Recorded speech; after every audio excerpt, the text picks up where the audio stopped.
All right, welcome everyone to Mrs. Pregame. We got Carter Dudley Jr. here. I'm Wilson Tarver Jr. And, we're talking to you this late because the Washington Mystics are out on the West Coast. They're back in action this evening on the road yet again to face the Seattle Storm for the second time this week. The Storm meet the Mystics Sunday night, 97-85.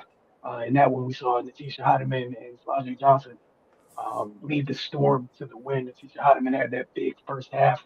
She had 18 over 24 in that first half, and then Slavia Johnson had another 17 points. Those back-to-back games for the rookie, recording 17 points. The Mystics are looking to bounce back after losing back-to-back games. Before that, they had lost um, on the road again to Dallas.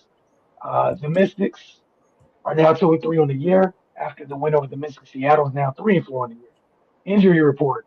The Mystics, for the second time this week, do not have any injuries to report. Seattle's injury report remains the same, which means they will be without Eddie McMcGore, Dominique Malunga, Taylor Thierry, and Tayyana Mayer.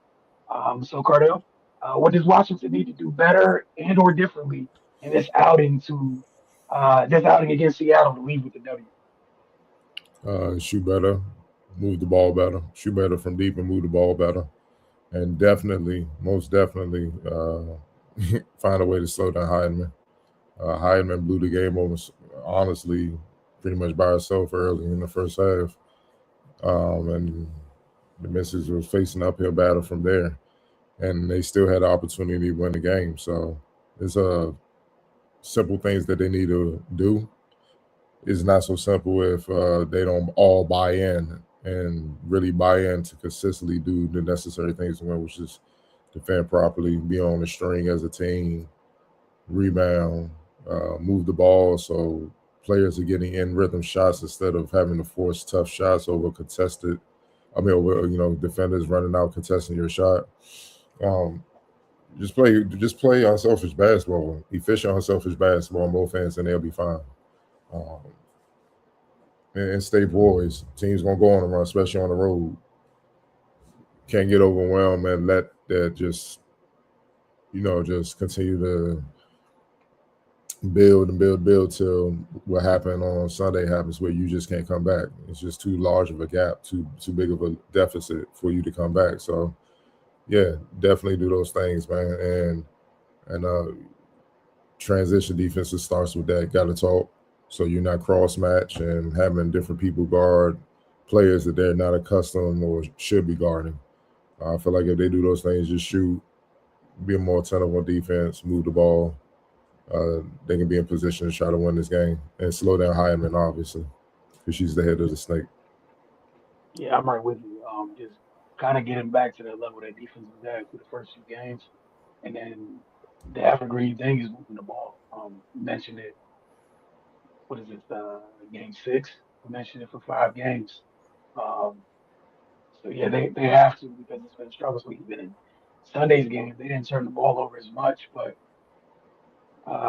when we talk about outlook, I believe we talked about the lack of assists from other players. I think Georgia had 6 in that game, and then we were talking about the bigs not having any assists, and obviously that's twofold where people got to make shots from the outside.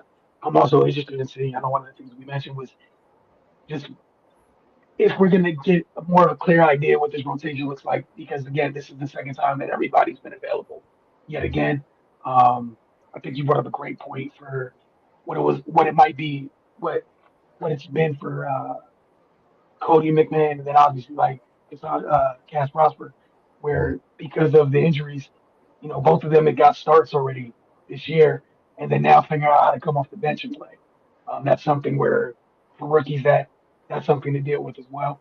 Um, and I want to check on the start. I'm gonna try to pull up and check the starting lineups, but I would assume we got Michaela Onyenwere starting again to see if those youngsters on the bench are a little bit more comfortable coming off the bench tonight to come in and contribute because they need all hands on deck. And obviously, we saw like in Cody's debut, I think she had 13, but just having another perimeter threat went a long way in that game. I was their first game against the Fever, I believe. Um, Cody's was, Yeah, Cody. uh, and we saw how that helped Washington. So That's just some things I'm definitely looking forward to tonight, along with what you mentioned with the moving the ball, and obviously taking care of the ball and playing good defense. You had anything else you wanted to add? No, that's it, man. Just get back to doing what got them their first two wins, leading with defense, and the offense has been, for the most part, has been flowing better as far as shot making. But when they defend, they play better. Lead with that, and the offense will follow eventually, consistently, and then you'll be able to dominate on both ends. But it seemed like since their offense kind of took off, the defense dropped, and you can't do that. So they need to get back to their defensive ways that they showed in the first 2 or 3 games, and they'll be in position to win this game. For sure. So you guys enjoy tonight's games. Keep in mind Cardell's keys to tonight's game, and then we'll check in with you guys Friday. They return home, so I'm sure they'll be happy about that. Checking with you guys for Wizards pregame, Mystics pregame, and Mystics Outlook. Then, so again, enjoy tonight's games. We'll see you guys soon.